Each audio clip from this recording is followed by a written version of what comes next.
अगर किसी शख्स का बाल इनिशियल स्टेजेस पे उसके झड़ना शुरू हो चुके हैं, उसे पता लग रहा है कि मेरे बाल अब कम हो रहे हैं, क्या वो अपने बालों को बचा सकता है? अगर आपका हेयर फॉल हो रहा है तो अगर आप अर्ली ट्रीटमेंट ले रहे हैं तो उससे आपको बहुत अच्छा रिजल्ट मिलता है। अगर आपका एलोपेशिया है, जहाँ गंजापन हो चुका है, तो वो रिकवर हो जाता है। जितना आप लेट ट्रीटमेंट लेंगे उतना ही आपको जो है लेट रिजल्ट मिलता है और वैसा रिजल्ट नहीं मिलता। पीआरपीज हैं क्या? जिस तरह आप दूध से बलाई निकालते हैं ना, उसको पीआरपी में ये क्या होता है कि आपने उसके अंदर से प्लेटलेट्स निकाल दें। बेसिकली हम उन ग्रोथ फैक्टर्स को इंजेक्ट करते हैं। ये समझे कि आप जो है वो खाद डाल रहे हैं। बहुत से लोग मैं देखता हूँ कि सोशल मीडिया पे भी कैंपेन्स कर रहे हैं अपनी प्रोडक्ट्स की, जिसमें तेल है बिलखसूस। क्या ये ऐसा होता है कि आपके बाल चले गए हैं सर से, वो तेल के जरिए वापस आ जाए? लोग पैसे के लिए बहुत कुछ कर जाते हैं। आजकल एक हकीम साहब हैं जो कि काफ़ी ज़्यादा अपनी प्रोडक्ट को मार्केट कर रहे हैं। हमारी सेलिब्रिटी हैं जो कि माशाल्लाह हाफिज़ कुरान है। जो उनके बाल आए हैं वो उस तेल का कमाल नहीं। 2 दफ़ा हेयर ट्रांसप्लांट करवा चुके हैं। आसान अल्फाज में बताइएगा, ट्रांसप्लांट है क्या? 2 तरह के ट्रांसप्लांट हैं, एक है FUE और एक है FUT। पंच के थ्रू सिंगल ग्राफ्ट निकालते हैं, उनको एक एक ग्राफ्ट को आगे लगाया जाता है। पुराना तरीकाकार है वो FUT है। मुझे एक पट्टी निकालते थे पीछे से पूरी है, और उसको फिर जिस हम आलू के चिप्स बनाते हैं उसका स्लाइसिंग करते थे, उसको फिर आगे लगाया जाता था। क्या शैम्पू खतरनाक है और साबुन सेफ है सर के लिए? मेरा जो कंसेप्ट वो यही है कि जी अगर आप शैम्पू जो यूज़ करें basically liquid form of soap ही है। अगर आपको किसी प्रोडक्ट से एलर्जी है तब आपके लिए वो डिस्टर्ब कर रहे हैं।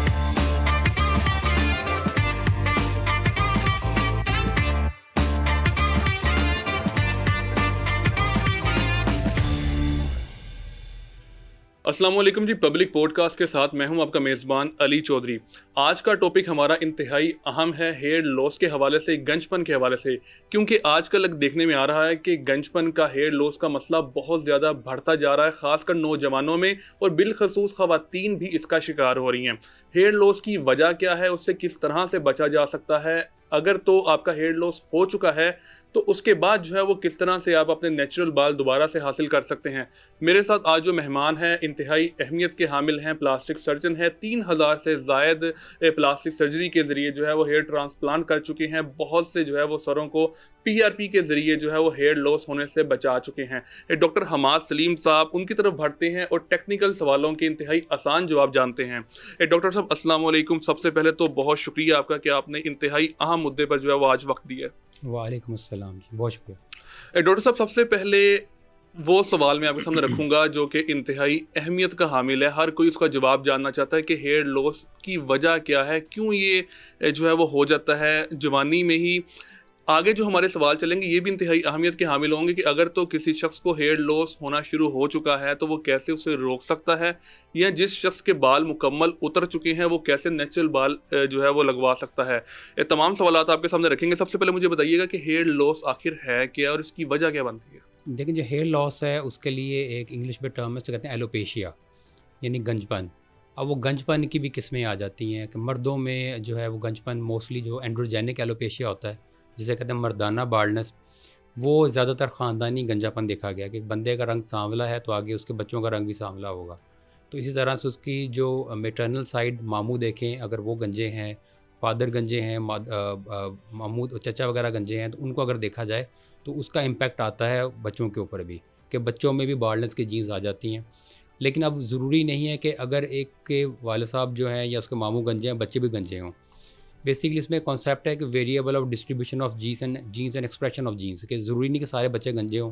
हो सकता है उस जनरेशन में प्रॉब्लम ना हो, नेक्स्ट जनरेशन में प्रॉब्लम हो, वो वजह हो सकती है। दूसरी जो वजह होती है वो मेल्स में मेल टेस्टोस्टेरोन हार्मोन है, जो मर्दाना हार्मोन है, उसकी जो है वो अबव नॉर्मल लिमिट होना है, वो गंजापन कर रहा होता है। और तीसरी जो वजह है वो मर्दों का अपने जो है जो भी वो ट्रीटमेंट ले रहे होते हैं, जिस तरह से बालों की स्ट्रेटनिंग वगैरह करवाना, स्ट्रेटनर लगवाना, फिर बाल डाई करना। अगर आप सब स्टैंडर्ड कोई प्रोडक्ट यूज़ कर रहे हैं तो उससे भी आपके बाल डैमेज होते हैं। और जो चौथी वजह है वो ये, अगर कोई इन्फेक्शन हो गया, आपका कोई फंगल इन्फेक्शन हो गया या बैक्टीरियल इन्फेक्शन हो गया है, उसने आपका हेयर लॉस करना शुरू कर देना है। या उसमें एक और चीज़ होती है, हम कहते हैं कि एलोपेशिया अरेटा, जो कि बालचर जिसे कहते हैं, कि वो ऑटोइम्यून डिजीज़ है, कि आप अपने बॉडी के सेल्स को खाना शुरू कर देते हैं, जिसकी वजह से वहाँ पे जो है ना बाल्डनेस आ जाती है। अगर किसी शख्स का बाल इनिशियल स्टेजेस पे उसके झड़ना शुरू हो चुके हैं, उसे पता लग रहा है कि मेरे बाल अब कम हो रहे हैं, तो उसे उस वक्त जो है वो, क्या वो अपने बालों को बचा सकता है? उस वक्त उसे क्या करना चाहिए? लेकिन जिस तरह अगर आप बीमार होते हैं तो अगर आप इनिशियल स्टेज में अगर दवाई थोड़ी लेते हैं तो आप जल्दी ठीक हो जाते हैं। अगर आप उसी चीज़ को लंबा करते जाएंगे, अगर आपका गला ख़राब हुआ, आप दवाई नहीं ले रहे, गले ख़राब से वो चेस्ट इन्फेक्शन में कन्वर्ट होगा, फिर आप जो है वो बेड रेस्ट पे चले जाएंगे, जितना आप लेट ट्रीटमेंट लेंगे उतना ही आपको जो है लेट रिजल्ट मिलता है और वैसा रिजल्ट नहीं मिलता। इसी तरह से अगर आपका हेयर फॉल हो रहा है तो अगर आप अर्ली ट्रीटमेंट ले रहे हैं, यानी अगर आप का भी हेयर फॉल स्टार्ट हुआ और साथ ही ट्रीटमेंट लेना शुरू कर देते हैं तो उससे आपको बहुत अच्छा रिजल्ट मिलता है। उसमें ये होता है कि अगर आपका एलोपेशिया है, जहाँ गंजापन हो चुका है, तो वो रिकवर हो जाता है। अक्सर जो मेल हज़रात हैं उनको बताया जाता है कि भाई आप गंजे हो रहे हैं। जो ख़वातीन हैं वो खुद नोटिस कर रही होती हैं, वो कंसर्न्ड होती हैं और वो बड़ी इनिशियल स्टेज पे जो है ना वो ट्रीटमेंट ले लेती हैं। मर्द हज़रात को बताया जाता है जी आपका क्राउन खाली हो गया है, खुद उन्होंने कभी देखा ही नहीं होता, ना नोटिस किया होता, वो अपने दूसरे कामों में बिज़ी होते हैं, वो उनको अपने कॉस्मेटिक्स कंसर्न्स नहीं होते, तो वो काफ़ी लेट स्टेज में जो है ना प्रेजेंट कर रहे होते हैं, तो उनका वो अच्छा रिजल्ट नहीं मिलता।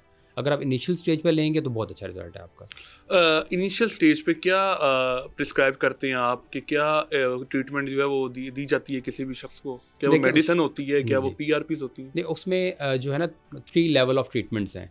फर्स्ट लेवल ऑफ ट्रीटमेंट है होम रेमेडीज़, मतलब घरेलू टोटके। आप प्याज का पानी, लहसुन का पानी लगा लिया, अदरक का पानी लोग ये चीज़ लगा रहे इम्पेक्ट हैं। करती हैं? हाँ, उसमें ये कि फर्स्ट लेवल है ना, जिस तरह आप एंटीबायोटिक्स देते हैं उसकी फर्स्ट जनरेशन है, सेकंड जनरेशन है, फिर थर्ड जनरेशन है, फिर आईसीयू ड्रग्स आ जाती हैं। तो इसी तरह से आपकी जो ये चीज़ें इफेक्टिव हैं, लेकिन ये बड़े इनिशियल लेवल पे इफेक्टिव हैं, ठीक है। दूसरी जो चीज़ आ जाती है वो मल्टीविटामिन, हेयर ग्रोथ सीरम्स आ जाते हैं, आप ऑयल्स वगैरह लगा सकते हैं जो बने बनाए मार्केट में आते हैं।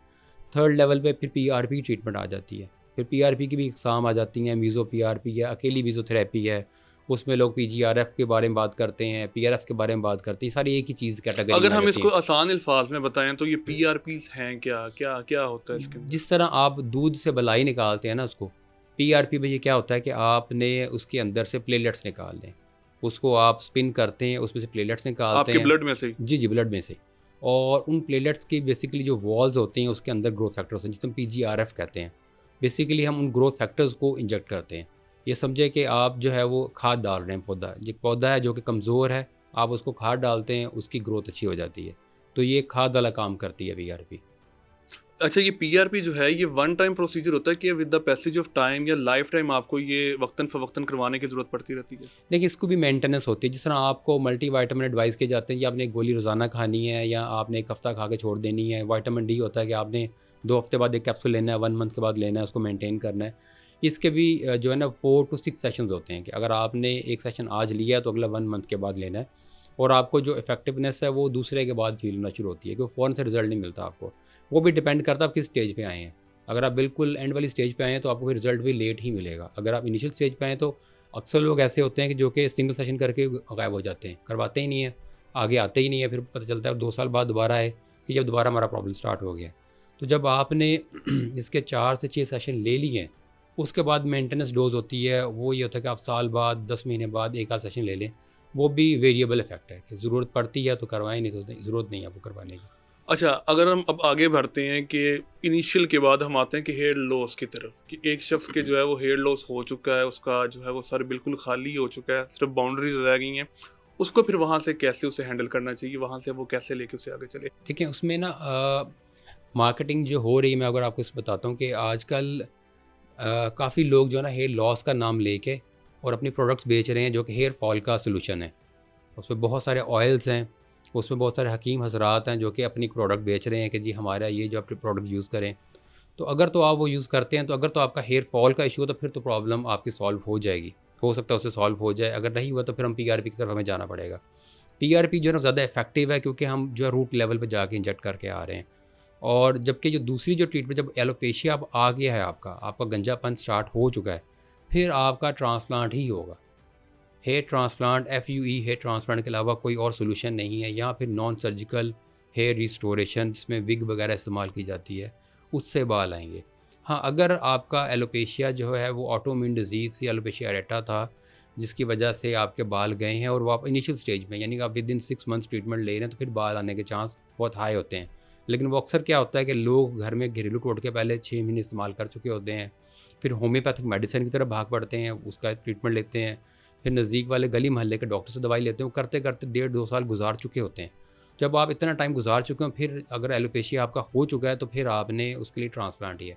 जो मेल्स में ज़्यादा आजकल अगर देखें, हमारे मेल्स में प्रॉब्लम आ रहा है, तो मेल्स में अगर तो आपकी बाल्डनेस हो चुकी है और वो बाल जा चुके हैं और ड्यूरेशन ज़्यादा हो चुका है, फिर आपको उसके लिए ट्रांसप्लांट ही सोल्यूशन है। अगर कोई बंदा आपको कोई भी प्रोडक्ट सेल कर रहा है, कह रहा है जी आप तेल ले लें, ये आप क्रीम इस्तेमाल कर लें, ये सीरम इस्तेमाल कर लें, तो वो जो आपके जो बाल रह गए हैं उनकी जान, मतलब थोड़ी जान आ जाएगी उनमें, 10 से 20% में इम्प्रूवमेंट आ जाएगी, उनके थोड़े दिन बढ़ जाएंगे जो बाल रह गए हैं। लेकिन अगर आप सोच रहे हैं कि मेरा जो स्कैल्प नज़र आ रहा है वो नज़र आना बंद हो जाएगा, मैं डेंसिटी अचीव कर लूँगा, वो चीज़ अचीव नहीं होगी।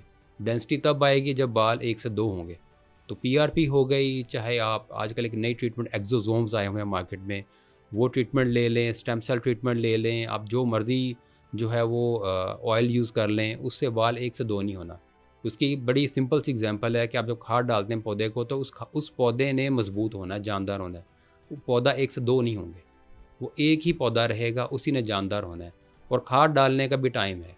अगर 6 मंथ्स में फसल पक के तैयार होती है तो खाद डालने का टाइम है जो फर्स्ट 3 मंथ्स हैं, 2 मंथ्स हैं, जो काश्तकार ज़्यादा बेहतर पता होता है कब हमने खाद डालनी है। जब बिल्कुल एंड रह गया 1 मंथ, अब खाद डालने का क्या फ़ायदा। अच्छा, बहुत से लोग मैं देखता हूँ कि सोशल मीडिया पे भी कैंपेन्स कर रही हैं अपनी प्रोडक्ट्स की, जिसमें तेल है बिलखसूस के तेल, अगर आपके बाल जा चुके हैं तो ये ख़ास तेल आप सर पे लगाएं, आपके बाल वापस आ जाएंगे। उसके बाद ये होता है कि इनिशियली आपके सर पे जो है वो दाने बन जाएंगे, उसके बाद वहाँ से नए बाल निकलेंगे। क्या ये ऐसा होता है कि आपके बाल चले गए हैं सर से, वो तेल के ज़रिए वापस आ जाएँ? देखिए, उसमें आजकल एक हकीम साहब हैं जो कि काफ़ी ज़्यादा अपनी प्रोडक्ट को मार्केट कर रहे हैं। अब उसमें उनकी जो है एक वीडियो जो है वो एक हमारे सेलिब्रिटी हैं जो कि माशाल्लाह हाफ़िज़ कुरान है, और 2 दफ़ा हेयर ट्रांसप्लांट करवा चुके हैं। ठीक अच्छा, है? उन्होंने हेयर ट्रांसप्लांट जी, करवाया 2 है। दफ़ा हेयर ट्रांसप्लांट वो तेल करवाया का हुआ है। कमाल नहीं है उनके नहीं बाल? कमाल, लोग पैसे के लिए बहुत कुछ कर जाते हैं। उन्होंने 2 दफ़ा हेयर ट्रांसप्लांट करवाया है। ठीक है? अगर वो मेरे पास कुछ पिक्चर्स भी हैं, अगर शेयर कर सकते हैं। मुझसे नहीं करवाया, किसी और से करवाया है। तो और वो अब देखें, पैसे आप देंगे, हर बंदा कुछ भी बोलने को तैयार है आपके लिए। तो वो जो उनके बाल आए हैं वो उस तेल का कमाल नहीं है। हेयर ट्रांसप्लांट क्यों करवाया उस फिर आप? तेल का या किसी भी तेल का वैसे हो सकता है कि देखिए, इनिशियल लेवल पे ये सारी की सारी जो है ना, अगर आप कोई भी प्रोडक्ट उठा लें, अगर आप हेयर ग्रोथ सीरम उठा लें, तो अगर आप उसके, उन्होंने बड़े मुश्किल से अंग्रेज़ी में नाम लिखे होते हैं। तो अगर आप उन डेफिनेटली। नाम्स का, अगर आप उसको गूगल करना शुरू करें तो पता चलेगा वो किससे, वो मस्टर्ड ऑयल से निकला है। ठीक है? वो ऑलिव ऑयल का कोई इंग्रीडिएंट निकाल लिया है। हुँ। ठीक है ना? तो वो अगर आप किसी बड़े महँगे 5 स्टार रेस्टोरेंट में जाएँ, तो उन्होंने वो कढ़ाई को जो है ना, जो चिकन कढ़ाई होती है, उसके अंदर वो डिफरेंट जो मसाले डाले हैं, उनके इंग्लिश नाम लिखे होते हैं। हालाँकि घर में सारे पड़े होते हैं। हम पहले पढ़ के परेशान होते हैं, पता नहीं ये क्या चीज़ बना रहे हैं। तो वो चीज़ बेसिकली उससे डिराइव किए गए होते हैं। तो इन ऑयल्स का फ़ायदा है, लेकिन बड़े इनिशियल लेवल पे, अगर आपका हेयर फॉल स्टार्ट हुआ है। लेकिन अगर आप देखें कि अगर आपको विदिन अ मंथ, 2 मंथ अगर आपको रिस्पॉन्स नहीं मिल रहा, तो फिर आप उस प्रोडक्ट को यूज़ ना करें। फिर अपना टाइम ना ज़ाया करें। फिर आप किसी क्वालिफ़ाइड के पास जाएँ और उसका ट्रीटमेंट स्टार्ट करें। अगर आपने 1 मंथ यूज़ कर लिया, क्योंकि वो क्या करते हैं, आपको एक ट्रक की बत्ती पीछे लगा के रखते हैं, जी आप मज़ीद यूज़ करें, मज़ीद यूज़ करें। अपनी प्रोडक्ट सेल करने के लिए आपके 6 मंथ्स, अ ईयर आपका वेस्ट कर देंगे। तो जो गोल्डन टाइम था वो आपने ज़ाया कर लिया, फिर आपको फ़ायदा नहीं होगा उसका।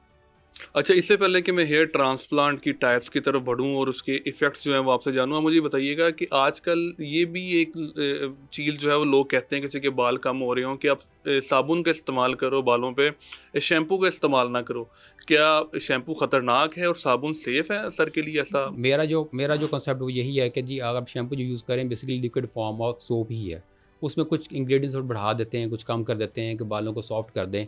हाँ, अगर आपको किसी प्रोडक्ट से एलर्जी है, जिस तरह से सल्फ़ेट फ्री शैम्पूज़ आ जाते हैं कि मोस्टली जो शैम्पूज़ उसमें सल्फ़ेट होता है, तो वो अगर आपको उससे एलर्जी है तब आपके लिए वो डिस्टर्ब कर रहे हैं। हाँ, या ये भी हो सकता है कि उसमें कोई केमिकल, कोई इंग्रीडिएंट ऐसा है जो कि आपको एलर्जी कर रहा है। सल्फ़ेट सिर्फ नहीं हो सकता, कोई भी हो सकता है। आप उसमें बेबी शैम्पूज़ वगैरह तरफ जा सकते हैं, सल्फ़ेट फ्री शैम्पूज़ की तरफ जा सकते हैं, आप साबुन भी यूज़ कर सकते हैं। लेकिन उसमें जो मेन जो रोल है वो है पानी। जो पानी आप, जिससे आप सर धो रहे हैं, वो पानी ठीक है। जिस तरह मेरे पास अक्सर लोग आते हैं, मिडल ईस्ट से ट्रैवल करके आते हैं और उनमें बाल्डनेस होती है कि वहाँ पे पानी का बड़ा मसला है, वहाँ पे डिसैलिनेशन का पानी है। इस तरह यूके में अगर पानी लोग यूज़ कर रहे हैं, वो चैनल्स जो हैं वो तकरीबन 6 से 8 दफ़ा रिसाइकल्ड पानी है। तो हमारे यहाँ पे अल्हम्दुलिल्लाह लाहौर शहर में तो लोगों को पानी का इतना मसला नहीं। जो पेरिफेरी से आते हैं उनको पानी का बहुत ज़्यादा मसला होता है। पानी ज़्यादा अगर हार्ड वाटर होगा, खारा पानी होगा, वो ज़्यादा डैमेज कर रहा है। दूसरा ये होता है, जब भी आप कोई प्रोडक्ट यूज़ कर रहे हैं, वो जब वो प्रोडक्ट बिकनी शुरू होती है, जिस तरह हमारे बड़े मशहूर मशरूब हैं, उनकी आपको एक नंबर वो मशरूब नहीं मिल रहा होता। तो इसी तरह जो शैम्पूज़ बड़े मशहूर चल रहे हैं, ब्रांड चल रहे हैं, तो आपको वो शैम्पू ओरिजिनल नहीं मिल रहा होता। तो आप जो भी प्रोडक्ट यूज़ कर रहे हैं, वो प्रॉब्लम प्रोडक्ट में नहीं है, कि वो प्रोडक्ट एक नंबर होनी चाहिए और आपकी स्किन को सूट करनी चाहिए। वो जो आपकी स्किन को सूट कर रही है, आप चाहे वो साबुन सूट कर रहा है, चाहे वो आप उसके शैम्पू यूज़ कर रहा है, दोनों में कोई भी यूज़ कर सकते हैं, उसका इतना रोल नहीं है।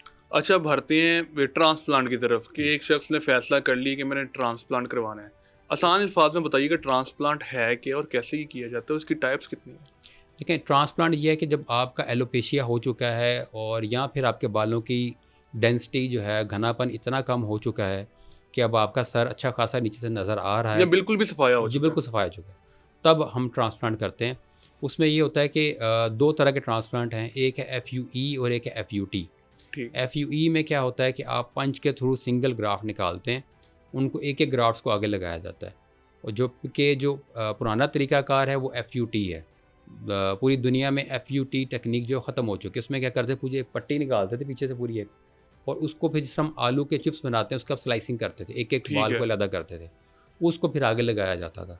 जो FUT टेक्निक है वो ओल्ड टेक्निक है। जो लेटेस्ट है, जो जिसमें स्कार नहीं बनता, निशान नहीं लगता, जो बगैर कट वाला जिसे हम कहते हैं, ये स्टिचेस वगैरह उसके अंदर जी, नहीं जी, जी, आएँगे। उसमें एक ठीक है, बिल्कुल चाँद सी निशान बन जाता है आपका ना, ठीक है। क्रेसेंट लाइन बन जाती है जो कि बड़ी बुरी नज़र आती है। जब आप हज उम्रे पे जाएँ तो आपने टिंड करवाई होती है या बाल छोटे करते हैं तो वो लाइन बड़ी विज़िबल नज़र आ रही होती है। FUT। टी, ठीक है, टी फॉर स्ट्रिप, ठीक है ना? तो ठीक आप जो है। स्ट्रिप ट्रांसप्लांट जो करवा रहे हैं वो ओल्ड टेक्नीक है, जो कि पूरी दुनिया में ख़त्म हो चुकी है। पाकिस्तान में 2-4 लोग हैं जो कर रहे हैं अभी भी, और जो लेटेस्ट है वो FUE ही है ट्रांसप्लांट की। उसमें क्या तरीक़ेकार अपनाया जाता है? FUE में हमारे पास माइक्रो पंच होता है, बिल्कुल बारीक सा पंच होता है, और जो कह लें नीडल की तरह का होता है, 0.8 मिलीमीटर का डायमीटर होता है उसका। उससे हम एक एक ग्राफ निकालते हैं। जिस तरह आपने एक पौधे को यहाँ से उठा के इस जगह से इस जगह पे लगाना, पहले उसको ज़मीन से उसको अलहदा करते हैं, मट्टी से, ठीक है? वो पंच जो क्या करता है, आपको स्किन से अलहदा कर देता है, और फिर आपका ग्राफ्ट का फोर्स से खींच के बाहर निकालते हैं, उसको नई जगह पे लगा यानी देते आप हैं। एक जड़ को निकालते हैं एक बिल्कुल, जगह से और उसके अंदर बालों की क्वांटिटी भी एक से ज़्यादा हो सकती है। बिल्कुल। उसमें जो हम जड़ निकाल रहे होते हैं ना, जड़ जो होती है हमारी, उसमें जो अगर आप उसको ज़रा गौर से माइक्रोस्कोप से देखें,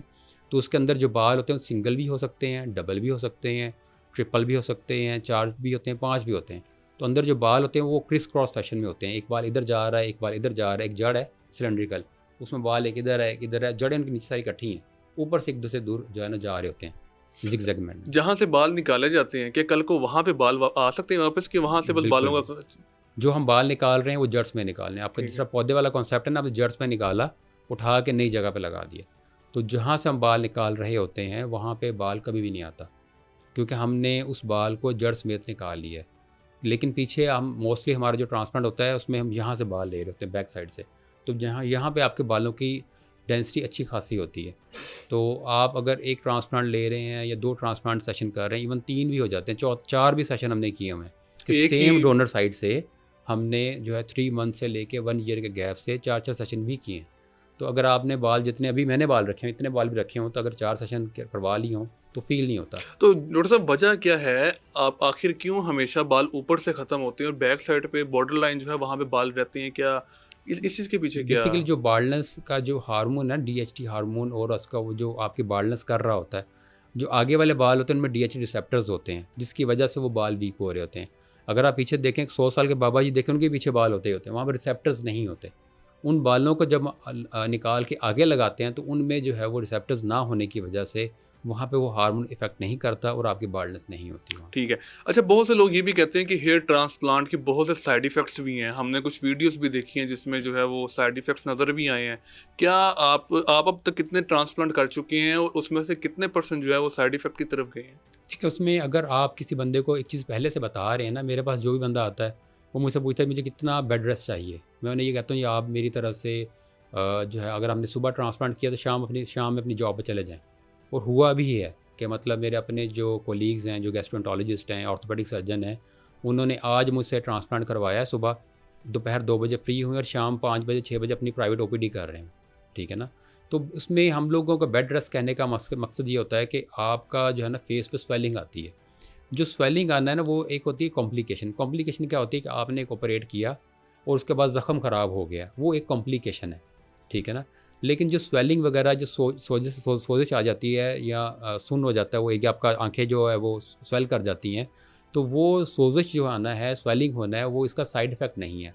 वो एक कह लें कि इसका, आपने गाड़ी पे ट्रैवल कर रहे हैं, आपने यहाँ से राइट मुड़ना है, लेफ़्ट मुड़ना है, हो सकता है आपको टाइम थोड़ा ज़्यादा लग जाए, ठीक है, बारिश हो जाए, तो वो बेसिकली एक जो है वो फिनोमेना है जो कि हो सकता है। वो 10% लोगों में होती है। तो जब भी कोई ट्रांसप्लांट के लिए आता है, मैं कहता हूँ 2 दिन का रेस्ट काफ़ी है, 3rd डे अपनी जॉब पे जा सकते हैं। 48 आवर्स के बाद आपके फेस पे स्वेलिंग आ सकती है। अब अगर वो स्वेलिंग आ गई है तो उसने खुद ही सबसाइड होना है, वो 3 to 4 डेज़ में, 5 डेज़ में खुद ही सबसाइड होती है। तो अगले को आप मेंटली तौर पे पहले से प्रिपेयर कर दें कि हो सकता है कि आपको छुट्टी थोड़ी लंबा अरसा लेनी पड़ जाए। उसमें आप काम पे जा सकते हैं, ये नहीं है कि आप काम नहीं कर सकते, लेकिन छुट्टी लेने का मकसद ये होता है कि जब आप काम पे जाते हैं तो दाएं बाएं लोग आपसे क्वेश्चन करना शुरू कर देते हैं, क्या ज़रूरत थी करवाने की, किधर से करवाया, वहाँ से करवा एक लेते। टैबू बन चुका है। जी, एक टैबू बन चुका है। ऐसा कोई भी स्वेलिंग जो है, जो कॉम्प्लिकेशन नहीं है, ये एक नॉर्मल फिनोमेना है। ये हमारी बुक्स में लिखा हुआ है कि जी 20% लोगों में स्वेलिंग होती है। अब किस में होगी, कितनी होगी, हम प्रेडिक्ट नहीं कर सकते, पर्सन टू पर्सन वेरी करता है। पेन बहुत ज़्यादा होती है, कुछ लोग कहते हैं इसके अंदर पेन जो है वो काफ़ी शदीद होती है, कि बहुत मुश्किल है कि एक एक बाल जो है वो डॉक्टर निकालेगा, उसकी दर्द होगी, जहाँ पे लगाएगा वहाँ पे दर्द होगी। कितनी पेन, और पेन को क्या आप लोग कम करते हैं? पहले मैं पिछले सवाल पे आ हाँ जाऊँ जी, ज़रा। हाँ जी। अच्छा, उसमें अब आपने आपने वीडियोज़ का ज़िक्र किया कि हमने वीडियोज़ हाँ। देखी और उसमें देखा कॉम्प्लिकेशन हुई है।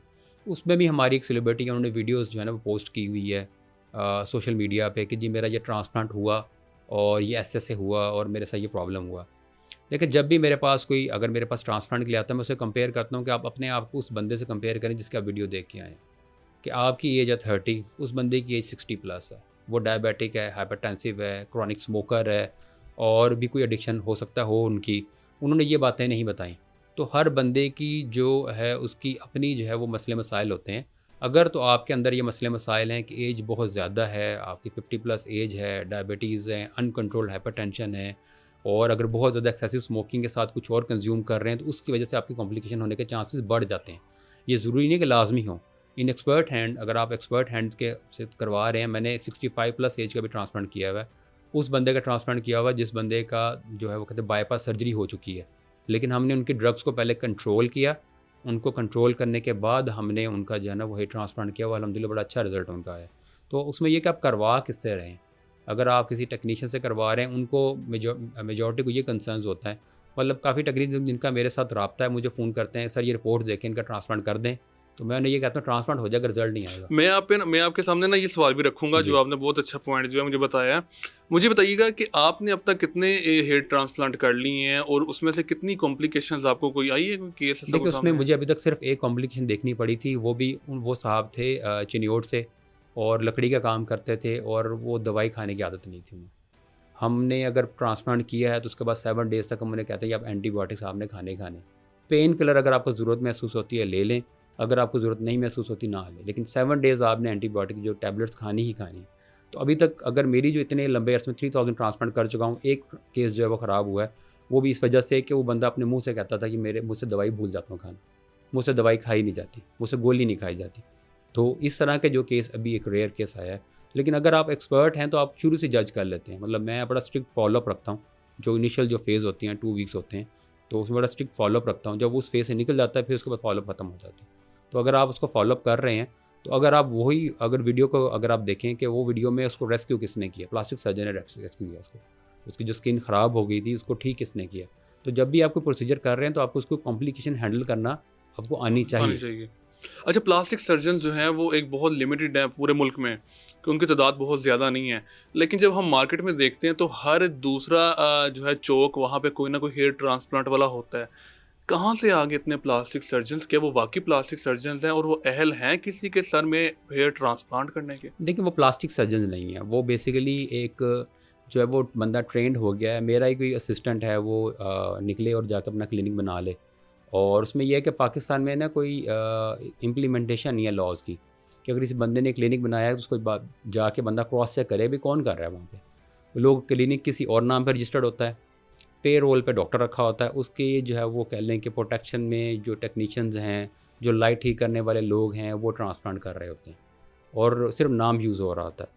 और उसमें सबसे बड़ा जो कह लें कि हमारी जो अपनी जो डॉक्टर हज़रात में जो है वो कुछ काली भेड़ें हैं जो कि अपनी डिग्रियाँ दे देती हैं कि जी आप हमारे नाम पर रजिस्टर कर लें, और उनको मंथली जो है जैसे रेंट जाता है, आपको मंथली पैसे आ रहे होते हैं, आप घर बैठे होते हैं, आपको पैसे जा रहे होते हैं, उसके नाम पे वो क्लिनिक रजिस्टर हो जाता है। तो कोई शख्स कैसे पता लगाएगा कि ये टेक्नीशियन है या ये डॉक्टर है जो मेरा करने लगा है? कैसे उसका जो है वो पता जी, लगाएगा? पाकिस्तान में बड़ा आसान तरीका है कि आप उन्हें कहिए इनका पीएमडीसी नंबर दें।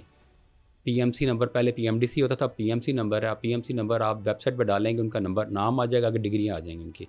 तो अगर आपने पाकिस्तान में किसी बंदे से करवा रहे हैं तो प्लास्टिक सर्जन जो भी है उसकी क्वालिफ़िकेशन उसके सामने आ जाएगी, आप आराम से उसको आप जज कर सकते हैं। अब यहाँ पे बहुत सारे क्लिनिक्स ऐसे हैं जहाँ पे ऑर्थोपेडिक सर्जन भी ट्रांसप्लांट कर रहे हैं, आई सर्जन भी ट्रांसप्लांट कर रहे हैं, न्यूरो सर्जन ट्रांसप्लांट कर रहे हैं। वो कैसे कर रहे हैं? वो सिर्फ मतलब शुरू में पेशेंट को देखा, उसके बाद उस टीम के हवाले करके खुद गायब हो गए। अब वो टीम ट्रांसप्लांट कर रही है। अब बंदा जो है ना, जब बाहर जाता है वो कहता है जी मैंने उस बंदे से ट्रांसप्लांट किया, जब वो बंदा वहाँ पे सिर्फ पैसे लेते हुए मौजूद था, उसके बाद गायब था वो। ठीक है, अब जो फिज़िकली जो है यहाँ पे बहुत कम लोग हैं जो ट्रांसप्लांट करते हैं, क्योंकि बड़ा टीडियस वर्क है और काफ़ी लेंथी काम है, बंदा एग्जॉस्ट होता है, तो काफ़ी लोग अपना इनपुट देना नहीं चाहते। वो कहते हैं जब इतने सारे क्वैक्स मिल रहे हैं तो आपने क्या मुकाबलेबाजी करनी उनसे, तो इसलिए वो लोग खुद इनपुट देना भी नहीं चाहते। वो कहते हैं ठीक है यार, चल रहा चलने दो। अच्छा, कॉस्ट भी जो है वो एक बहुत ज़्यादा अहम जो है क्वेश्चन लोगों की तरफ से आता है कि जो कीमत है हेयर ट्रांसप्लांट की, ये बहुत ज़्यादा इसमें फ़र्क है। एक शख्स जो है वही आपका सर देखता है, उसका जो है वो तकरीबन 3 से 4 लाख रुपए अभी उसे रेट बताता है, जबकि उसके साथ वाली गली में कोई दुकान होती है वो उससे 20-25 हज़ार रुपये भी बताता है। और इवन मैंने यहाँ तक भी कि एडवर्टाइजमेंट देखी है कि जहाँ पे एक एक बाल के जो कह रहे हैं 12 रुपये का एक बाल लगवाएं, 25 रुपये के 2 बाल लगवाएं, 24 रुपये के। तो ये क्या है, ये कॉस्ट कैसे वेरी करती है? क्या जो ज़्यादा कीमत ले रहा है वो बेहतर काम कर रहा है, या जो कम कीमत ले रहा है वो ज़्यादा, वो भी ठीक काम कर सकता है? तो सबसे पहले आपने जिससे भी ट्रांसप्लांट करवाना है उसके क्रेडेंशियल्स देखें। कॉस्टिंग इसके बाद में बात आती है कि जब आप क्रेडेंशियल्स देख लें, अगर आपको लगता है ये बंदा सही ट्रांसप्लांट मेरा करेगा, ये बंदा एक क्वालिफाइड पर्सन है, अब आपने अगली बात करनी है। अब लाहौर में 2-3 सेटअप्स ऐसे भी हैं जिनके मल्टीपल ब्रांचेस हैं और उनके पास स्टेरिलाइजेशन का सिस्टम ही नहीं है। मैं उनका नाम नहीं लूँगा, उनके पास स्टेरिलाइज सिस्टम ही नहीं है और 40,000 50,000 में ट्रांसप्लांट कर रहे हैं, इन्फेक्शन फैला रहे हैं। इन्फेक्शन, उनका स्टेरिलाइजेशन है ही नहीं। और इसी तरह से अब कुछ सेटअप्स ऐसे हैं जो कि मतलब जिस तरह बता रहे हैं 4 लाख 5 लाख में ट्रांसप्लांट कर रहे हैं। बेसिकली वो एक ब्रांड बन चुका है, कि वो उनका एक नाम बन चुका है, और ऐसी कोई बात नहीं है कि वो मतलब कोई ऐसा वो ट्रांसप्लांट कर रहे हैं।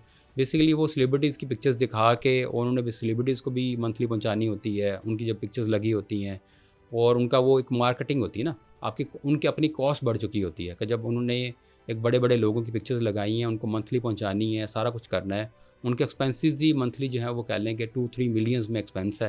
तो उन्हें वो एक्सपेंस निकालना, वो कहाँ से निकालना है? वो आपका ट्रांसप्लांट करके निकालेंगे, और आप गए भी उनके पास तो सेलिब्रिटी की पिक्चर देख के ही गए, तो वो इसलिए वो ट्रांसप्लांट वहाँ महंगा हो जाता है। अच्छा डॉक्टर साहब, ये मशीन कौन सी यूज़ कर रहे हैं आप कल? क्योंकि बहुत से लोग कह रहे हैं कि तुर्किश मशीनरी है, अब लेटेस्ट पाकिस्तान में आ गई है, अमेरिकन मशीनरी भी कोई आ जी गई जी। है, या फिर लोग जो है वो अब तुर्की जा रहे हैं अपना हेयर ट्रांसप्लांट करवाने, कि वो कॉस्ट इफेक्टिव भी शायद है, या वो जो है वो कहते हैं कि मशीनरी वहाँ पे लेटेस्ट है? मशीनरी से ज़्यादा इंपॉर्टेंट है कि जो आप टेक्निक कौन सी यूज़ कर रहे हैं, कि आप प्योर FUE टेक्निक यूज़ कर रहे हैं या आप FUT टेक्निक यूज़ कर रहे हैं। तो अगर तो आप FUE में माइक्रो FUE आता है, कि कुछ लोग क्या करते हैं कि बड़ा मोटे वाला पंच यूज़ करते हैं, जो कि 1 मिलीमीटर का पंच होता है, जो कि अच्छी खासी स्कारिंग कर रहा होता है, जो कि आपके डोनर एरिया को डैमेज कर रहा होता है। अगर आप फाइन पंच यूज़ कर रहे हैं, जो टर्किश मेथड कहा जाता है, वो यही मेथड है कि जो आप फाइन पंच यूज़ करें। और इसी तरह से आपने जो ब्लेड यूज़ करना है, वो लोग सफ़ायर ब्लेड यूज़ करते हैं या फेको नाइफ ब्लेड होता है। फेको नाइफ जो ब्लेड है वो आई सर्जरी में यूज़ होता है लेंस डालने के लिए, तो उसकी बहुत ही फाइन सी टिप होती है। तो पहले ज़माने में लोग 11 नंबर का ब्लेड यूज़ करते, वो काफ़ी मोटा थिक होता था, वो स्कारिंग करता था। तो उसमें डिपेंड करता है कि आप टेक्निक कौन सी यूज़ कर रहे हैं। इक्विपमेंट जो भी बन रहा है वो समझे मेड इन चाइना है, चाहे वो टर्की में है, चाहे वो अमेरिका में है, वो चाइना ही है मेड इन। तो असल चीज़ है कि मैन बिहाइंड द गन, जो बंदा करने वाला बंदा है वो कौन सी टेक्निक कर रहा है। और जो टर्की में जो लोग करवा रहे हैं ट्रांसप्लांट, ये ऐसी है जिस तरह के घर की मुर्गी दाल बराबर, कि अगर आप वहाँ पे ट्रांसप्लांट करवाने जा रहे हैं तो टर्की में वो लोग ट्रांसप्लांट शुरू में करवा रहे थे जो यूरोपियन थे, कि जिनको यूरोप में 15 से 20 हज़ार यूरो में ट्रांसप्लांट होता था। वो कहते हैं यार हम टर्की में करवा लेते हैं, हमारा 7-8 हज़ार यूरो में काम हो जाएगा, हम जो है वो टूरिज़्म भी कराएंगे, हमें पैसे बच जाएंगे और हमारे जो है ना वो दोनों काम हो जाएंगे। जिस तरह से MM आलम रोड पे कोई बंदा शॉपिंग नहीं कर सकता, वो क्रीम ब्लॉक जाता है, तो वो जो यूरोपियंस थे वो टर्की आना शुरू हो गए, उनके लिए टर्की आना आसान था। उसको देख के फिर हमारे जो एशियंस हैं इन्होंने कॉपी करना शुरू किया कि हम भी टर्की से करवा लेते हैं। अच्छा, टर्की वाली गवर्नमेंट बड़ी सियानी है, वो क्या कहती है कि हमारे पास डॉलर आने चाहिए। उन्होंने आहिस्ता आहिस्ता अपने हर बंदे को परमिशन दे दी, एक उन्होंने सर्टिफिकेट्स निकाला कि ये हमारा सर्टिफिकेट करें और ट्रांसफर शुरू कर दें। ये टूरिज्म भी बढ़ जाएगा जी उनका, बिल्कुल, उनके जो उनको है वो। देखें, अगर एक बंदा 5,000 यूरो खर्च करके जा रहा है वहाँ पे, तो वहाँ जाके शॉपिंग भी करेगा, टर्किश एयरलाइन की टिकट भी खरीदेगा, ठीक हो। ठीक, उसको बेनिफिट्स मिलेंगे, होटलिंग भी होगी, तो इसलिए टूरिज्म को प्रमोट कर रहे हैं वो लोग। अच्छा, ये हेयर ट्रांसप्लांट करवाने से पहले क्या प्रिकॉशंस होती हैं? कोई मेडिकेशन कोई आप लोग रिकमेंड करते हैं? क्या क्या परहेज़ करना पड़ता है? और कोई टेस्ट वगैरह भी करवाते हैं? जी, उसमें जो ब्लड टेस्ट होते हैं वो फिटनेस के लिए होते हैं, उसमें काले जरकान के, हेपेटाइटिस बी, सी के, HIV का टेस्ट होता है। फिर उसके बाद PTA PTD ब्लीडिंग प्रोफाइल बताता है, खुदा न खास्ता ब्लीडिंग का इशू तो नहीं होगा, ये फिटनेस टेस्ट होते हैं। हाँ, अगर किसी की एज थोड़ी ज़्यादा आ गई है, फिर डायबिटीज़ वगैरह को चेक करने के लिए टेस्ट होते हैं, वो चीज़ ज़रूरी होती हैं। फिर उसके बाद ये होता है कि जो भी बंदा ये प्रोसीजर ले रहा है कि उसको कोई कोई कोमॉर्बिड फैक्टर तो नहीं है, उसको डायबिटीज़ या हाइपरटेंशन या उसको फिट्स या मिर्गी वगैरह दौरे तो नहीं पड़ते, या किसी दवाई से उसको एलर्जी तो नहीं है, सारी हिस्ट्री ली जाती है पहले, उसके हिसाब से उसको मैनेज किया जाता है। और उसके बाद अगर उसको डायबिटीज़ वगैरह या ब्लड प्रेशर का मसला है तो उसको कंट्रोल किया जाता है। अगर वो ब्लड थिनर ले रहा है तो कुछ अरसे के लिए हमें ब्लड थिनर जो है बंद करवाने पड़ते हैं। अच्छा, उसमें जो पहले से कोई दवाई देने की ज़रूरत नहीं होती। काफ़ी लोग हैं जो कि फेनिस्ट्राइड जो है, जो कहते हैं जी मर्दाना कमज़ोरी भी करती है और एलोपेशिया के लिए जो मेडिसिन है, तो वो अक्सर लोग जो है फेनिस्ट्राइड रिकमेंड करते हैं जी, आप 6 मंथ्स बिफोर जो है वो ट्रांसप्लांट से पहले फेनिस्ट्राइड शुरू कर दें और फिर ट्रांसप्लांट के 2-2 साल तक खिलाते रहते हैं। वो बंदा गोली खा कर थक जाता है और इतना लंबा अरसा खाने से फिर आपको जो साइड इफ़ेक्ट का इतना नहीं है वो भी नज़र आना शुरू हो जाता है, मर्दाना कमज़ोरी वाला। तो वो मैं तो रिकमेंड कभी भी नहीं करता कि आप फेनिस्ट्राइड के सर पे आप ट्रांसप्लांट का रिज़ल्ट लें, क्योंकि जिस दिन आप फेनिस्ट्राइड बंद करेंगे उस दिन आपका रिज़ल्ट भी चला जाएगा। ठीक है, मैं बिल्कुल रिकमेंड नहीं करता कि आप कोई दवाई लें। हाँ, उसमें ये कि अगर आपको हेगो सीरम्स वगैरह पहले से यूज़ कर रहे हैं ट्रांसप्लांट से पहले, तो वो आपने 2 से 3 हफ्ते पहले बंद करने ज़रूरी हैं। अगर आप क्रॉनिक स्मोकर्स हैं और स्मोकिंग के साथ कोई और एडिक्शन भी है तो वो आपको एटलीस्ट 2 वीक्स बिफोर जो है वो सिगरेट तो आपको 1 हफ़्ता पहले जो है कम कर दें या छोड़ दें, और जो इसके अलावा कोई एडिक्शन है वो कम से कम 1 हफ़्ते से 10 दिन पहले आप बिल्कुल बंद कर दें, और ट्रांसप्लांट के भी हफ़्ता 10 दिन तक आपने वो बंद रखनी है। बंद रखनी है। तो करवाने के बाद जैसे कि आप बता रहे हैं कि प्रॉपर सर्जरी है कि आप एक जगह से चीज़ उठा के दूसरी जगह पे लगा रहे हैं, उसके अंदर जो है ब्लीडिंग भी होती है। करवाने के बाद जो है वो क्या प्रिकॉशंस आप लोग कहते हैं, कोई मेडिकेशन भी रिकमेंड करते हैं? उसके बाद रेस्ट जो है वो उसका कितने दिन होता है? कुछ लोगों की स्वेलिंग भी काफ़ी ज़्यादा देखने में आती है, वो स्वेलिंग क्यों हो जाती है और कितने दिन तक एक इंसान जो है वो बेड रेस्ट पे रहता है, उसके बाद अपने काम काज डेली रूटीन जो है वो शुरू कर सकता है? देखिए, उसमें जो बेड रेस्ट है वो लंबा चौड़ा नहीं है, हफ़्ते 10 दिन का बेड रेस्ट काफ़ी है। और अक्सर लोग हमारे जो है वो आउट ऑफ मतलब स्टेशन से आते हैं, वो 5 से 6 घंटे की ड्राइव होती है, वो खुद ड्राइव करके आते हैं, खुद ड्राइव करके चले जाते हैं। और उसमें जो स्वेलिंग होती है, उसका स्वेलिंग होने की मेन वजह ये होती है कि जब आपने एक समझे कि गुब्बारा है, उसके ऊपर आपने निशान लगाने हैं। अब आप चाहते हैं कि उसके ऊपर आपने निशान नज़दीक लगाना चाह रहे हैं, तो अगर आप गुब्बारे को इन्फ्लेट नहीं करेंगे, उसके अंदर हवा नहीं भरेंगे, तो निशान लगाएंगे तो दूर दूर लगे होंगे। जब आप हवा भरेंगे तो क्या होगा, निशान दूर हो जाएंगे। तो इसमें भी हम ये क्या करते हैं कि हम पहले सलाइन इंजेक्ट करते हैं, उससे क्या होता है, स्कैल्प आपका थोड़ा फूल जाता है। उस फूलने की वजह से जो आपका ब्लड लॉस है वो बहुत कम होता है, ना होने के बराबर ब्लड लॉस होता है। दूसरी वजह ये होती है कि जब आपने गुब्बारे को फैला लिया है तो आप जब निशान लगाएंगे, जब हवा निकालेंगे तो क्या होगा, वो निशान नज़दीक आ जाएंगे, तो आपकी डेंसिटी अचीव होगी। तो वो डेंसिटी अचीव करने के लिए अंदर सलाइन इंजेक्ट किया जाता है। तो जब वो सलाइन इंजेक्ट किया आपने, तो उस सलाइन ने कहीं ना कहीं जाना है। उसके बाद आपने जब अपना प्रोसीजर कर लिया है, तो अब वो सलाइन जो है हो सकता है आपकी बैक ऑफ हेड पे चला जाए, हो सकता है फ्रंट ऑफ हेड पे चला जाए। जब फ्रंट पे आ गया तो स्वेलिंग कर देगा वो आपका। तो उसमें हम ये एडवाइस करते हैं कि आप लेट के रेस्ट करें ताकि वो जो फ्लूइड है वो पीछे जाए। अच्छा डॉक्टर साहब, मुझे ये बताइएगा कि हेयर ट्रांसप्लांट एक शख्स ने जो है वो अपना करवा लिया, उसकी लाइफ कितनी होती है? क्या वो तो पहले वाले बालों की तरह दोबारा तो नहीं झड़ जाता, या उसको जो है वो कैसे उसको मेंटेन किया जा सकता है, या उसकी? देखिए, उसमें जो हम ट्रांसप्लांट करते हैं उसमें बाल जो ले रहे होते हैं वो बैक ऑफ द हेड ले रहे होते हैं, यहाँ ठीक से। है। तो अगर आप कोई बुज़ुर्ग देखें जिनकी उम्र 90 प्लस हो चुकी है, 100 प्लस हो चुकी है, तो उनके भी बैक साइड बाल होते हैं। तो यहाँ पे DHT रिसेप्टर्स नहीं होते। ठीक है। तो यहाँ से लेने का मकसद भी यही होता है कि जब हम इनको आगे लगाते हैं तो वो लंबा अरसा स्टे करते हैं, वो नहीं जाते। तो वो उनके लाइफ लॉन्ग ही होती है। लेकिन ये होता है कि एजिंग, कि जब आप 50 क्रॉस करते हैं तो वक्त के साथ साथ आपके बाल जो हैं वो ग्रे भी होते हैं, वाइट भी होते हैं। फिर उसके बाद थिनिंग होती है, जो एजिंग उतनी हम रोक सकते हैं ना। तो एजिंग में का इफ़ेक्ट उन पे आता है कि टाइम के साथ साथ वो ग्रेजुअली, मतलब ये नहीं कि 50 क्रॉस हुआ तो फ़ौरन शुरू हो जाएंगे, वो आहिस्ता आहिस्ता आपके जो है बाल वो थिन होना शुरू होते हैं, वाइट होना शुरू होते हैं। वो इफ़ेक्ट उन पे भी आता है। यानी कि जो लेकिन इफेक्ट होता है, एक जो पहले जिस तरह से बाल हेयर लॉस हुआ था उस तरह से ये नहीं, इनका हेयर लॉस नहीं होता। बिल्कुल नहीं, वैसा यहीं से हेयर आप लॉस कह नहीं सकते हैं होता कि ये लाइफ टाइम है। लाइफ टाइम ही चलने होता वाले। है, ये लाइफ अच्छा, टाइम। इसमें पेन कितनी होती है? क्योंकि बहुत से लोग इस वजह से भी इसे अवॉइड करते हैं, विग लगाने पे जो है वो ज़्यादा तरजीह देते हैं कि इसमें तकलीफ का मरहला जो है बहुत ज़्यादा है। उसको कैसे आप लोग काउंटर करते हो? क्या सच में तकलीफ बहुत ज़्यादा होती है? देखिए, उसमें जो पेन थ्रेशोल्ड होता है ना, हर बंदे का डिफरेंट होता है।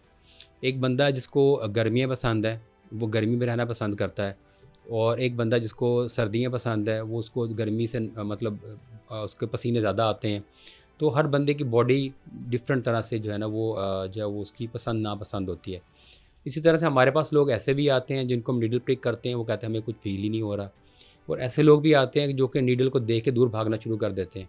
तो जिस तरह आपको डेंटल प्रोसीजर करवाते हैं कि उसमें क्या करते हैं, वो नीडल लगाते हैं आपको, और एक नीडल लगती है और आपको हिस्सा सुन हो जाता है। उसके बाद आपको फ़ील हो रहा होता है जैसे कुछ कर रहे हैं अंदर, आपको पेन नहीं होता। इसमें भी ऐसे ही है कि जब एक दफ़ा हमने सुन कर दिया है आपके सर को, जल्द को एक दफ़ा सुन कर दिया, वो शुरू में 2 से 3 मिनट की पेन होती है। तो जब हम शुरू में सर को सुन कर देते हैं, उसके बाद आपका सर बिल्कुल भारी सा हो जाता है, जैसे कोई हैवी सी चीज़ सर पे रखी हुई है।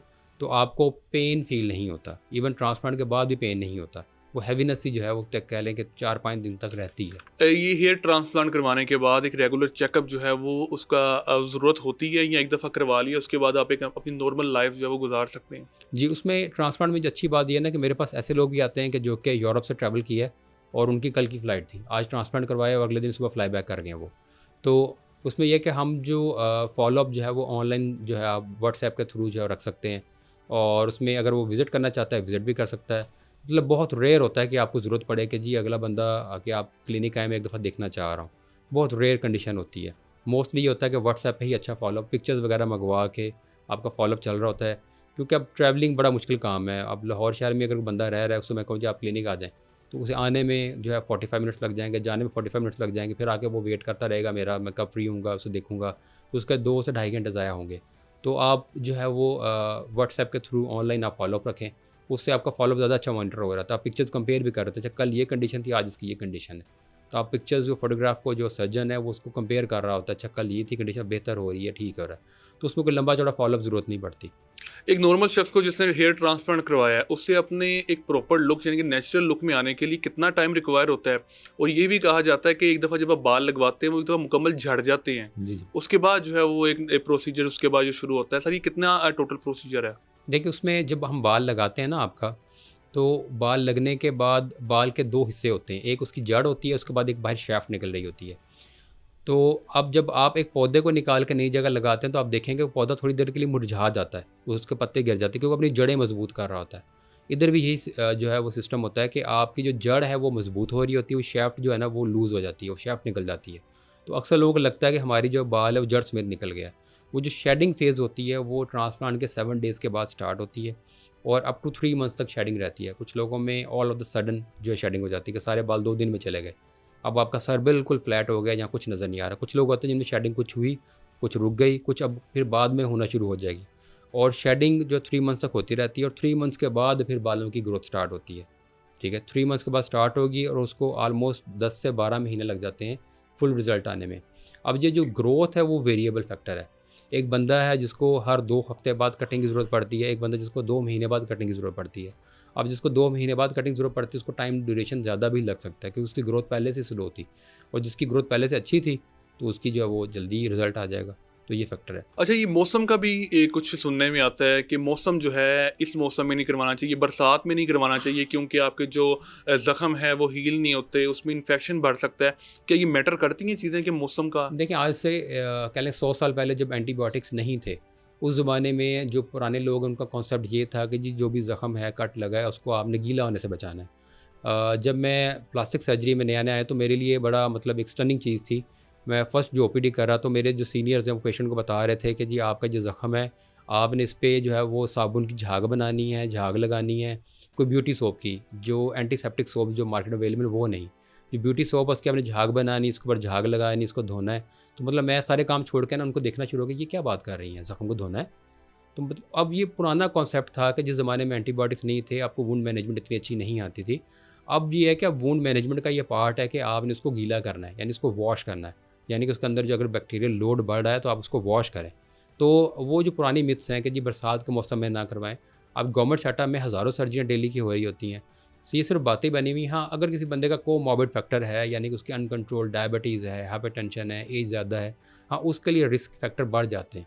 वो फिर वेदर का वेट कर सकते हैं, लेकिन एक नॉर्मल बंदे के लिए इस तरह का मौसम में ट्रांसप्लांट करवाना या कोई भी सर्जरी करवाना बिल्कुल सेफ़ है। ख़वातीन के हवाले से बताइएगा कि उनको भी हेयर ट्रांसप्लांट की ज़रूरत पड़ती है आजकल, क्योंकि ख़वातीन में भी हेयर लॉस का काफ़ी जो है वो देखने में आ रहा है, तो क्या वो भी ट्रांसप्लांट की तरफ जाएँ या क्या देखिए उनका क्या तरीका है? ट्रांसप्लांट जो है वो किसी में भी हो सकता है, कहीं पे भी हो सकता है। लेकिन उसमें डिपेंड करता है, इंडिकेशंस होती हैं ट्रांसप्लांट की। और जो ख़वातीन में जो हेयर लॉस है उसमें जो मेन वजह जो है ना, उनकी सबसे जो मेन वजह है अक्सर ख़वातीन की, वो इनकी हीमोग्लोबिन अक्सर की कम होती है। हुँ। उनकी डाइटरी हैबिट अच्छी नहीं होती, क्रैश डाइटिंग पे चली जाती है एकदम से। या फिर उनके जो पीसीओएस का पॉलीसिस्टिक ओवेरियन डिजीज़ होती है उसका इशू होता है, या कोई और हार्मोनल इशू चल रहा है, या उनके अपने एक्सपेरिमेंट्स होते हैं जो बालों से ले रही होती हैं। मतलब वो आप जो बाल डाई कर रहे हैं, रिबॉन्डिंग करवा रहे हैं, केराटिन ट्रीटमेंट करवा रहे हैं, उसमें भी ये होता है आप करवा कहाँ से रहे होते हैं।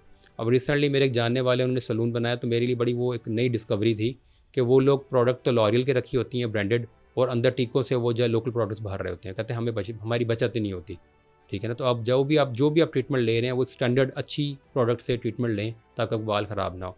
और जहाँ रहेगी बात ट्रांसप्लांट की इंडिकेशन ये है कि ख़वातीन में कि अगर उनकी हेयर लाइन बहुत ज़्यादा जो है वो ऊपर है, उनका माथा बहुत ज़्यादा चौड़ा है, तो मर्दों का माथा ज़रा चौड़ा होता है, फीमेल का माथा ज़रा नैरो होता है। अगर कुछ लोग हैं जिनकी, अब इंडियन सेलिब्रिटी में जो नाम नहीं याद आ रहा उनका माथा काफ़ी चौड़ा है, उन्होंने हेयर ट्रांसप्लांट करवाया है। तो अगर अच्छा। अगर आपका माथा बहुत ज़्यादा चौड़ा है, तो अगर आप उसको छोटा वर्टिकल फेस हाइट कम करना चाह रही हैं तो उसके लिए आप ट्रांसप्लांट करवा सकती हैं। या आपको एलोपेशिया एरेटा, तो उसका सिर्फ पैच लॉस हो गया तो वहाँ पे ट्रांसप्लांट करवा सकती हैं। लेकिन अगर आपकी डेंसिटी कम हो गई है, आपके बाल कम हो गए हैं, उसके लिए ट्रांसप्लांट करवा रहे हैं, तो वो उसका इतना अच्छा इफेक्ट नहीं आता। एक कुछ लोग वेट भी करते हैं कि हमारे मुकम्मल बाल झड़ जाएं, जिनके आगे से कुछ हद तक कम होते हैं, वो ये कहते हैं कि हमारे मुकम्मल बाल झड़ जाएं, उसके बाद हम ट्रांसप्लांट करवाएंगे। कि ऐसा होना चाहिए या ऐसा होता है? क्योंकि वो कहते हैं कि अगर हम फ्रंट पे बाल लगवा लेंगे, हेयर लाइन जो अपनी वो मेंटेन कर लेंगे, तो कल को जब पीछे वाले बाल उतरेंगे तो वो भी तो लगवाने पड़ेंगे आपको, कि उनको हम रोक सकते हैं उन बालों लेकिन को। जो ट्रांसप्लांट का जो रिजल्ट है ना, वो डिपेंड कर रहा है करवाने वाले पे 50%, कि जहाँ पे बाल लगने हैं वो एरिया कितना है, जहाँ से बाल निकालने हैं वो एरिया कितना है।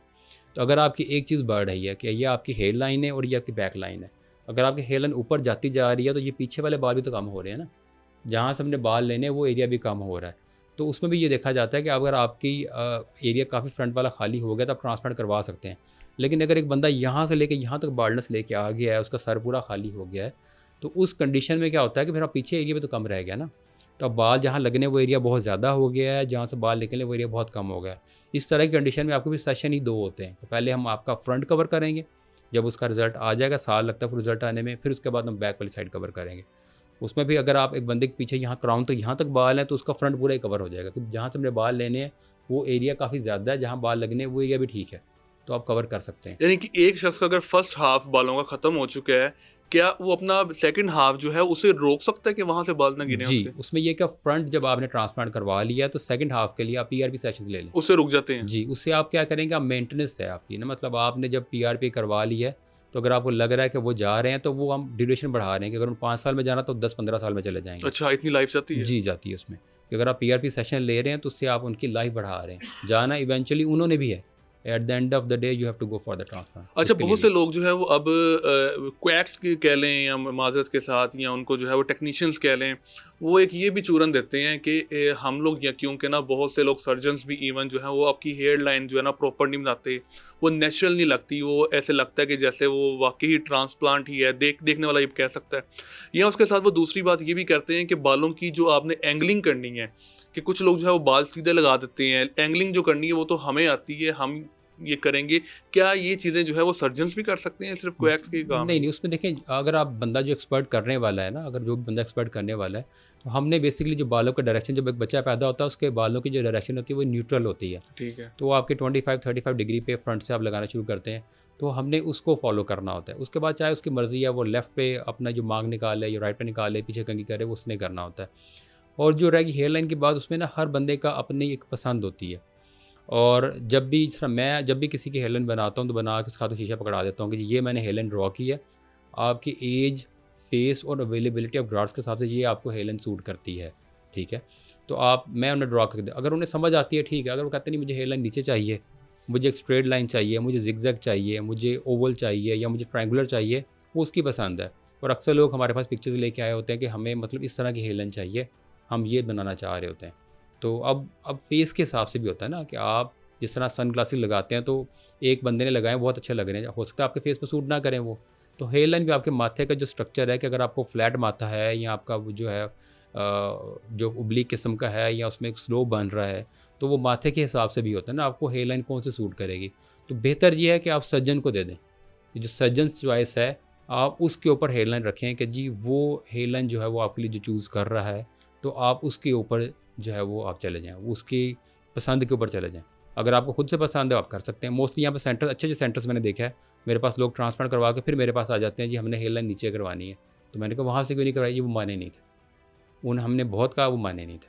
अब मुझे बड़ी हैरानगी होती है कि मतलब एक बंदा जो अपनी प्रोसीजर करवाने आया, तो उसकी आप कैसे जो है उसकी पसंद नापसंद को जो है ना आप डिनाई रिजेक्ट कर सकते हैं। कर सकते हैं। डॉक्टर साहब, एक्सोसोम्स क्या होते हैं? ये क्या चीज़ है? आसान अल्फाज में जी अगर हम जी, बताएं। एक्सोसोम देखें, आपकी ना बॉडी में सेल्स होते हैं।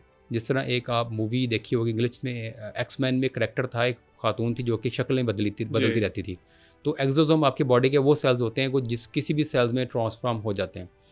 तो हमारा एक पुराना कॉन्सेप्ट ये था कि आपकी जो हड्डियों का गुद्दा है, बोन मैरो है, वहाँ से हम जो है वो स्टेम सेल्स निकालते थे और बोन मैरो ट्रांसप्लांट में वो यूज़ होता था, उसको हम लगाते थे। उस फिर स्टेम सेल्स को हमने डिफरेंट तरीक़ेकार में ऑस्टियोआर्थराइटिस में यूज़ करना शुरू कर दिया, फ्रोज़न शोल्डर में यूज़ करना शुरू कर दिया। अभी भी इसके ऊपर रिसर्च चल रही है। तो एक नया जो कॉन्सेप्ट आया था वो था कि एडिपोज ड्राई स्टेम सेल, यानी आपकी जो बेली की फ़ैट है उसमें से हम जो है वो अब जो हड्डियों गुद्दे से निकालते तो बड़ा पेनफुल प्रोसेस था। अच्छा। जो अब नया कॉन्सेप्ट जो है उसमें एडिपोज ड्राई स्टेम सेल्स हैं कि आपकी जो बेली की फ़ैट है, इस फ़ैट से हमने स्टेम सेल निकालने हैं, ये उसको इंजेक्ट सर्जरी के करना है। ज़रिए होता है। जी, जिस तरह लाइपोसक्शन में आप पेंसिल से सुराख करते हैं, इसमें वैसे आपने सुराख करना है पेंसिल से और वो आपने जो है पेंसिल की तरह सुराख करना है और पंच होल करके आपने फ़ैट निकाल लेनी है और उससे आपने स्टेम सेल निकाल लेने हैं और उसको फिर आपने इंजेक्ट करना है। ठीक है, हम लोग ऑस्टियोआर्थराइटिस में, फ्रोज़न शोल्डर्स वगैरह में कर रहे हैं, उसमें काफ़ी अच्छा रिजल्ट है, लेकिन उसमें डिपेंड कर रहा है ग्रेड कौन सा, ग्रेड 1, 2, 3, 4 है। 1-2 में बहुत अच्छा रिजल्ट है, 3-4 में रिप्लेसमेंट आ गया तो रिप्लेसमेंट की तरफ जाना पड़ेगा आपको।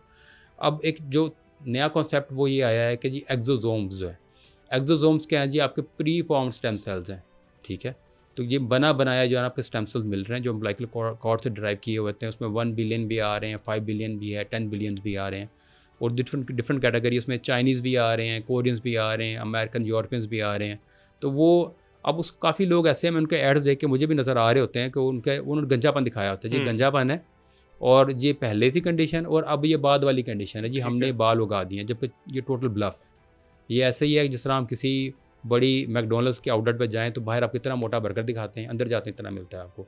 ठीक है ना? वो ये मार्केटिंग के जो तरीक़ाकार है ना, जिस तरह मैंने आपको बताया कि तेल वो बेच रहे हैं और एक सेलिब्रिटी जो है जिसने 2 ट्रांसप्लांट करवाए हैं और वो उसकी मार्केटिंग कर रहा है। डॉक्टर हमाद सलीम जो कि 3000 से ज़ायद हेयर ट्रांसप्लांट कर चुके हैं, उसके बाद जो है वो हज़ारों में आप पीआरपीज़ के ज़रिए जो एग्जिस्टिंग बाल हैं, किसी के जो नेचुरल बाल हैं, उसको रोक चुके हैं कि वो गिरे ना। आप बाकियों की तरह या जो दीगर प्लास्टिक सर्जन हैं, बहुत ज़्यादा एक्सपेंसिव हैं या आप मुनासिब में भी किसी का ट्रांसप्लांट करते हैं? देखिए उसमें डिपेंड करता है करवाने वाले पे। अक्सर लोग होते हैं जहाँ पे उनको पैकेज का इशू होता है, तो उसमें हम लोगों ने मतलब दोनों ऑप्शंस निकाली होती हैं कि जी आपने जो है अगर मुझसे ही सर्विसेज लेनी है तो उसके डिफरेंट चार्जेस हैं। अगर आप मेरी टीम से मेरी सुपरविजन के अंडर लेना चाह रहे हैं उसके डिफरेंट चार्जेस हैं।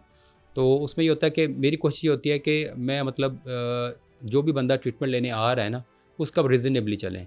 ये नहीं होता कि अगर एक बंदा लैंड क्रूज़र से उतर रहा है तो फिर आप जनाब उसके कपड़े उतार लें कि यार बस इसके मैंने चार्जेस बहुत ज़्यादा लेने हैं। तो मेरी कोशिश ये होती है कि मैं जो चार्जेस लेके चल रहा होता हूँ वो डॉक्टर्स के लिए भी वही पैकेज होता है और आम बंदे के लिए भी वही पैकेज होता है। और जो मेरा कुछ जानने वाला होगा तो उसको मेरे पास इतनी फ्लेक्सिबिलिटी नहीं होती कि मैं उसको कुछ उसमें एडजस्ट करूँ। तो मैं बड़ा रीज़नेबली जो है चार्ज करता हूँ। काफ़ी लोग ऐसे हैं मार्केट में जो कि सिर्फ़ आपके जो है ना वो हुलिये पे जाते हैं कि अच्छा ये बंदा ज़रा अच्छा लग रहा है तो मैं अब इससे लाखों चार्ज कर लूँ, जो कि गलत है। ये अप्रोच नहीं होनी चाहिए एक आपको। एवरेज पीआरपी की कॉस्ट कितनी होती है और एक हेयर ट्रांसप्लांट अगर किसी ने 1 सेशन करवाना है या 2 सेशंस करवाने हैं, उसकी कॉस्ट कहाँ तक आ सकती है एवरेज देखिए आपकी जो अगर बात की पीआरपी जाए? जो है वो 8000 से स्टार्ट होती है और आप 15000 तक जो मेरे ख्याल से रीज़नेबली आप चार्ज कर रहे हैं। काफ़ी लोग हैं जो 35000 तक लाहौर में चार्ज कर रहे हैं जो कि इंसेनली जो है एक ना। सेशन का? जी, जी, एक सेशन का और वो बहुत इंसेनली महँगे हैं। और हेयर ट्रांसप्लांट इसी तरह 60000 स्टार्ट हो रहा है बेसिक पैकेज। उस पे फिर डिपेंड करता है कि डोनर साइट होती है। कुछ लोग कहते हैं हमने मेगा सेशन लेना है, हमने बॉडी हेयर्स भी यूज़ करने हैं, हमने बियर्ड हेयर्स भी यूज़ करने हैं। उसके हिसाब से फिर आपका जो है ना वो जो आपके चार्जेस बढ़ने शुरू हो जाते हैं। अब कुछ लोग आते हैं जो बाहर से आते हैं, उनका कंसर्न होता है जी हमने टोटल डिस्पोजेबल में जाना है। जब हमारी स्टेरिलाइजेशन बहुत अच्छी है, उनको मैं कहता हूँ जी आप उस पे तरफ ना जाएँ। जो हम मोस्टली डिस्पोजेबल यूज़ कर रहे हैं, हम 100% डिस्पोजेबल में ना जाएँ तो आपकी कॉस्ट बढ़ जाएगी। क्योंकि हमने स्टेरिलाइजेशन बड़ा अच्छा स्ट्रिक्टली कंट्रोल किया होता है, उसमें भी आपकी कॉस्ट जो है वो बढ़ जाती है। जो ट्रांसप्लांट कह लें कि वो 60000 से स्टार्ट होता है, फिर उसके ऊपर पे वो 250 तक भी पैकेज जा सकता है आपका। पीआरपी के एक सेशन की ड्यूरेशन कितनी होती है? कितनी देर में एक शख्स करवा के आपसे अपने घर रवाना हो सकता है?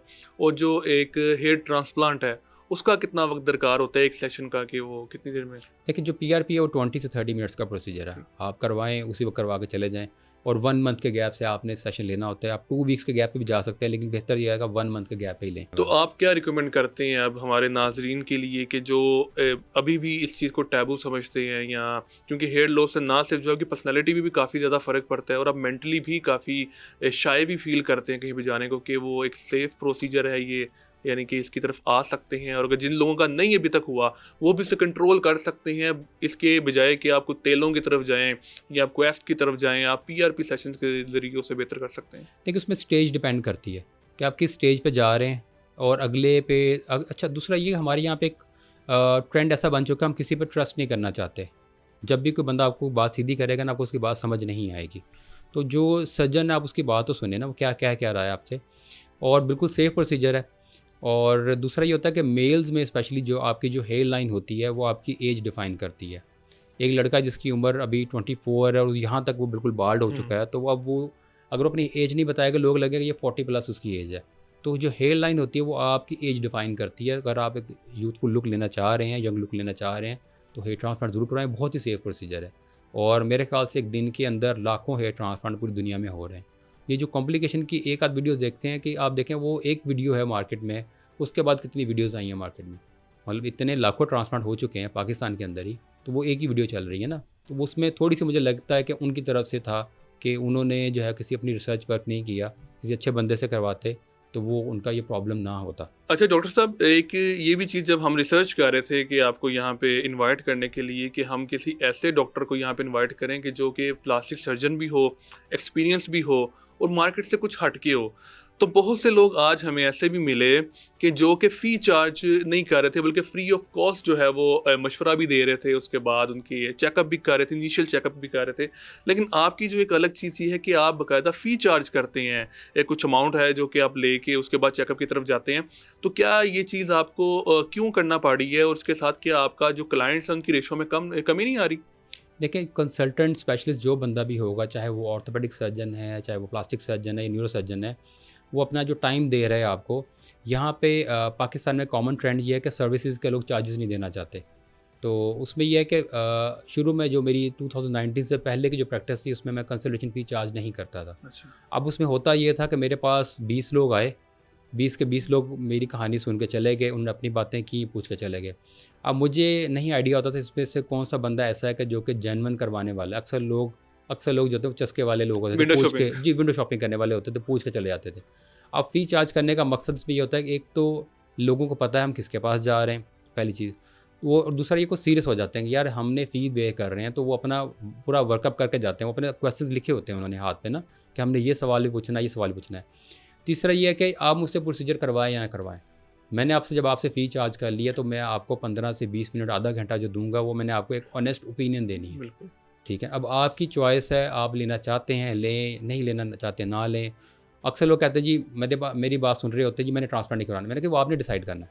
मैंने आपको प्रोसीजर की लिमिटेशन बतानी है, इस प्रोसीजर का आपको ये फ़ायदा होगा, इसका ये फ़ायदा होगा। बाकी आप घर जाएँ, जाके सोचें कि आपने क्या करना है।